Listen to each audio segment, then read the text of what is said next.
pulso ainda pulsa, torcedor vascaíno.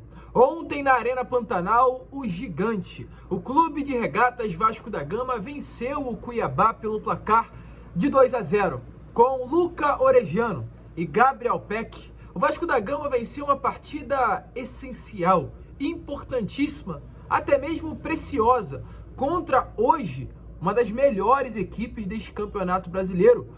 Uma equipe que no domingo passado estava vencendo o líder do Campeonato Brasileiro dentro do estádio Newton Santos.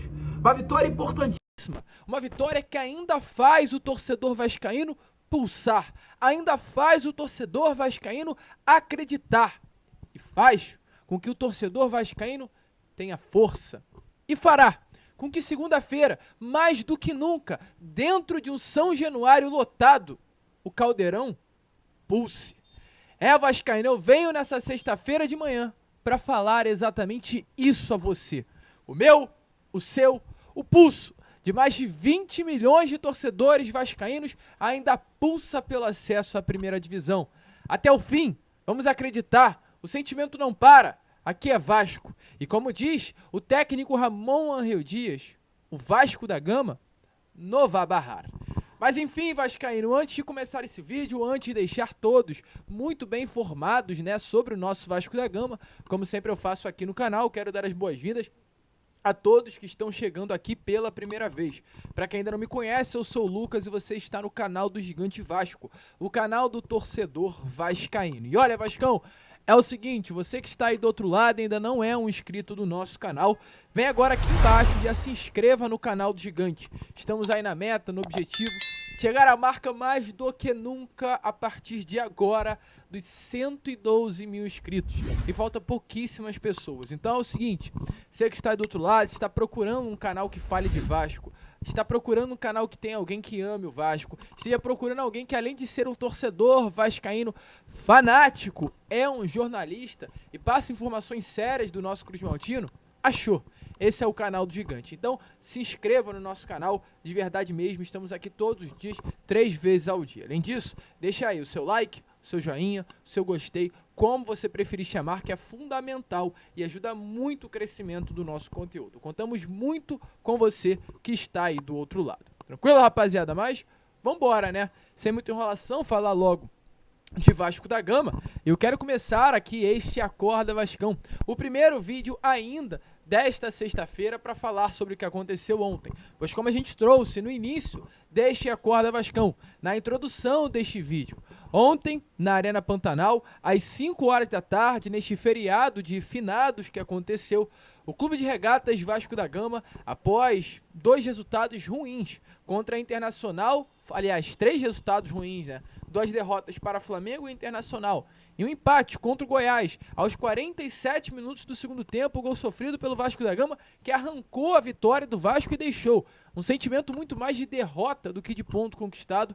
O Vasco vinha para enfrentar um Cuiabá que vinha de um ótimo resultado contra um Botafogo, líder do Campeonato Brasileiro, conquistando a vitória dentro da cidade carioca, dentro do Rio de Janeiro.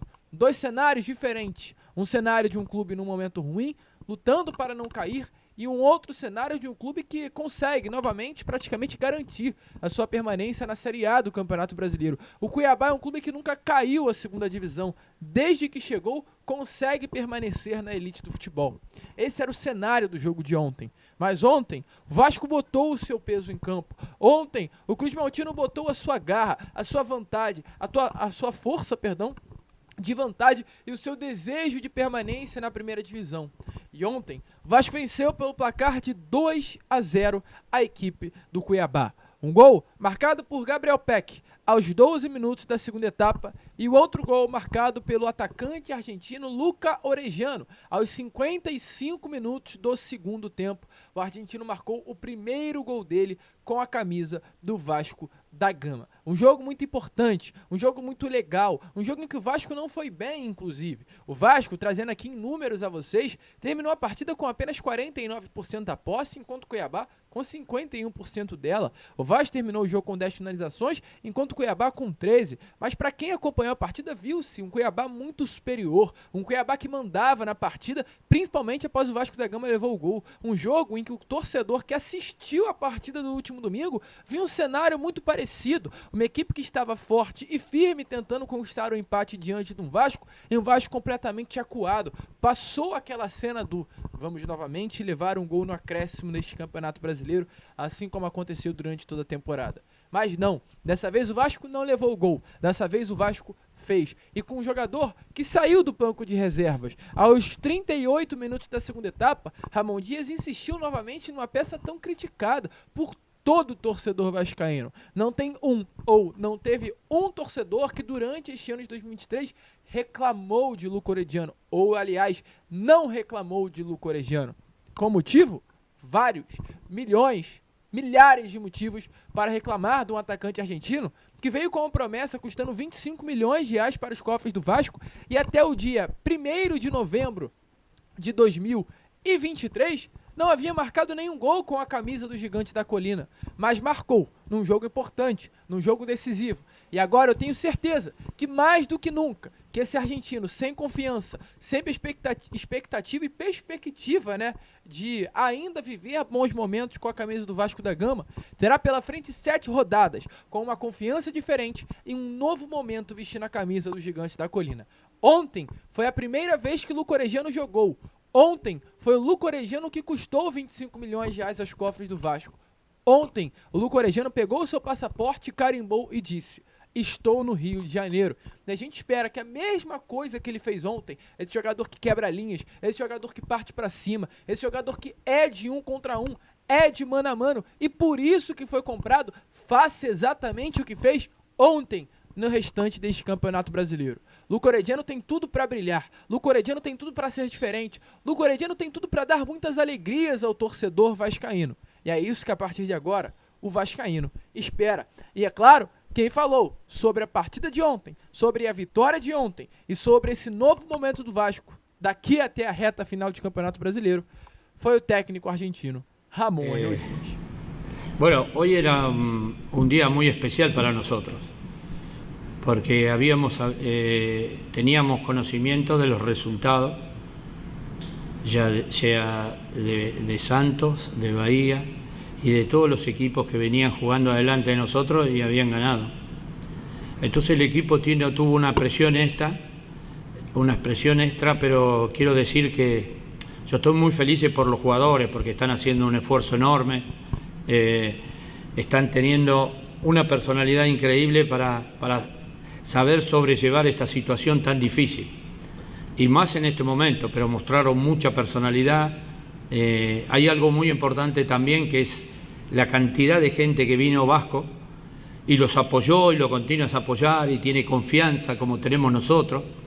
Por eso creo que el equipo está dando el máximo de su capacidad, con muchas presiones, pero creo que en un momento que es difícil y pudimos tener un gran triunfo para nosotros. Gracias a los jugadores, porque son ellos los verdaderos protagonistas. É, torcedor vascaíno, vitória importante, vitória gigante, vitória com cara de Vasco. É aquela famosa frase que a gente colocou inclusive no pós-jogo: se não for sofrido, vascaíno, não é Vasco da Gama.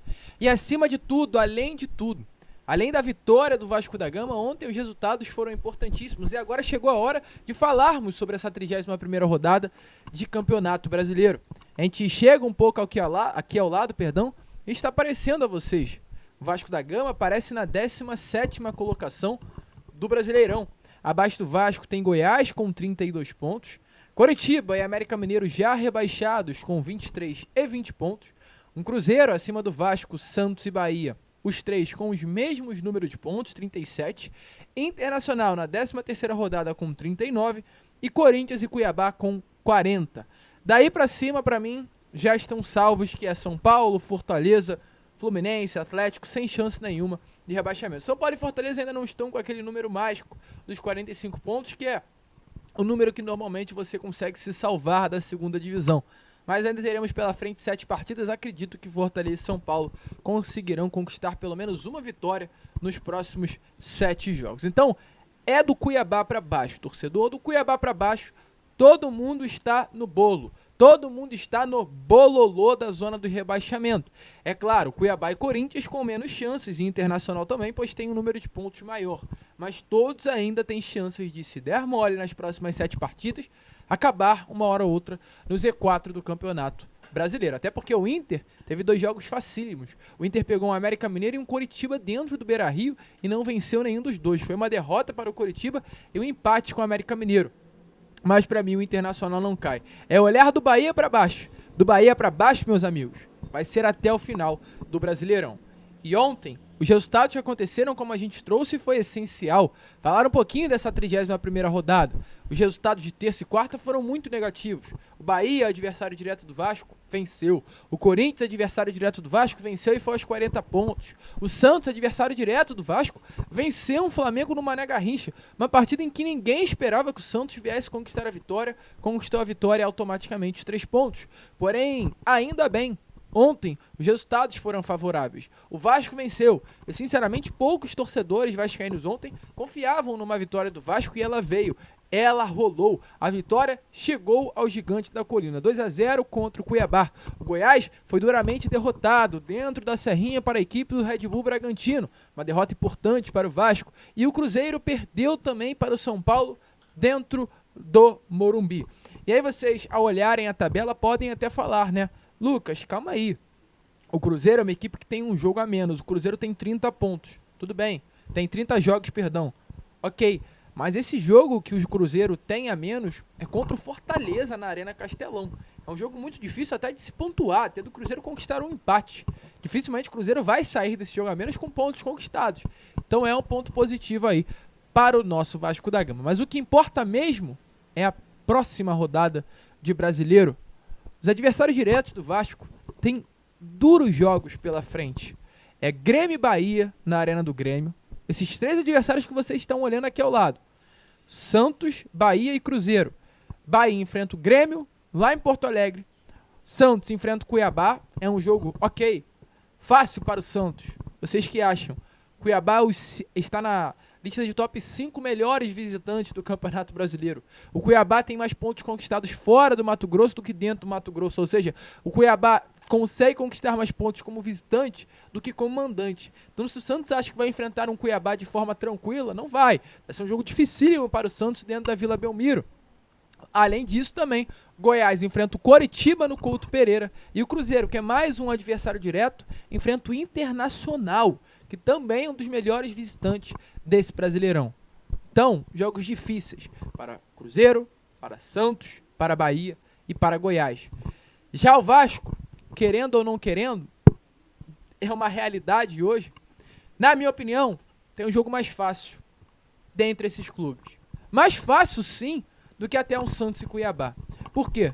Porque o Vasco da Gama enfrentará o Botafogo dentro de São Januário. O Vasco enfrentará um Botafogo com a setinha apontada lá pra cima. O Vasco enfrentará um Botafogo com uma confiança voltada lá pra cima, com o emocional lá em cima após uma vitória importante fora de casa pelo placar de 2-0.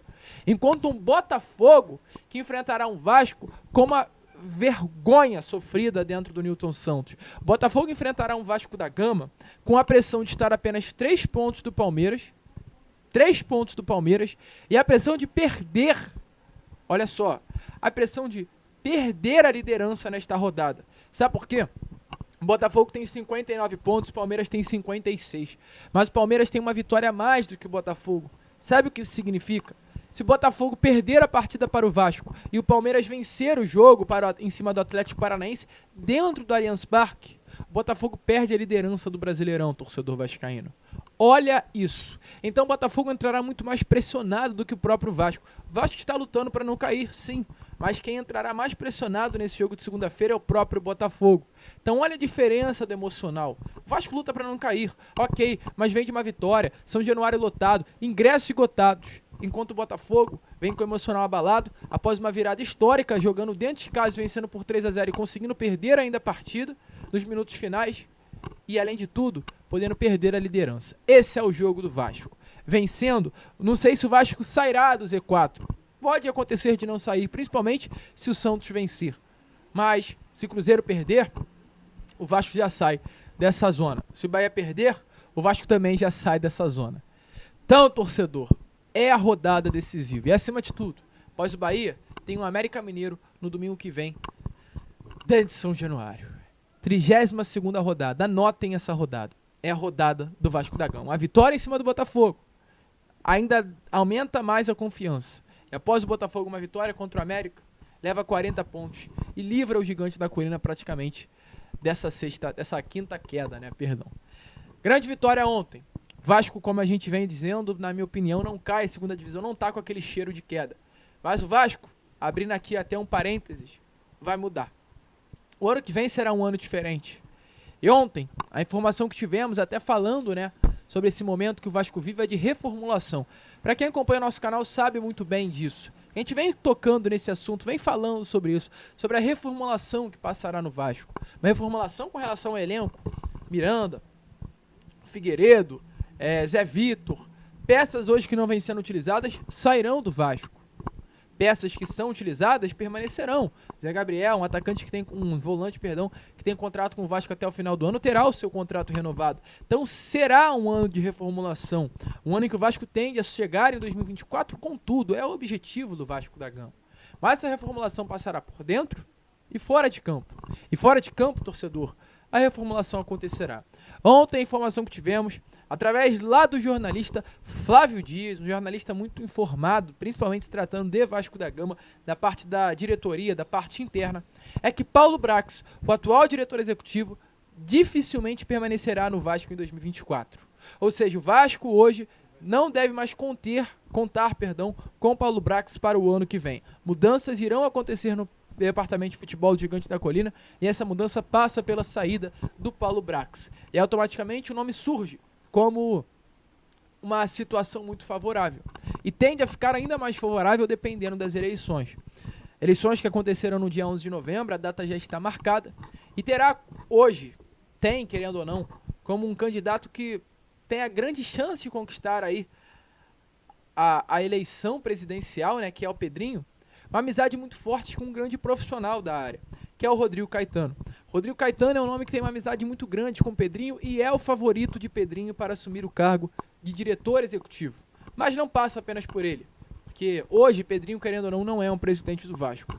Passa pela 777 Partners.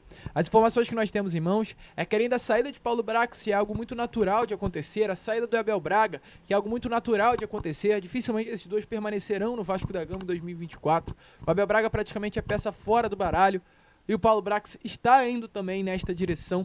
A expectativa é que a empresa norte-americana traga o Rodrigo Caetano. Hoje, se é um nome favorito na mesa, esse nome é Rodrigo Caetano para ser o homem forte do futebol. A tendência é que haja, né, uma proposta salarial muito boa por parte da 777 para que Rodrigo Caetano venha a ser esse profissional que trabalhe dentro do Vasco da Gama. Houve até sondagem já, né, no ano passado, ali naquele momento de estruturação do Vasco da Gama, quando chegou a 777 dentro da SAF do Gigante da Colina, mas naquela época não houve, né, um avanço nas conversas, mas a expectativa é que nesse final do ano, até porque Rodrigo Caetano chegará ao final do contrato com o Atlético Mineiro, as conversas evoluam ainda mais. Então, reformulação dentro de campo, com reforços, novidades, mudanças, e reformulação também fora dele, com a grande possibilidade da saída de Paulo Brax e a chegada de Rodrigo Caetano como esse novo diretor executivo. Então, é um acordo vascaíno muito bom de ser feito, mas eu quero saber de você.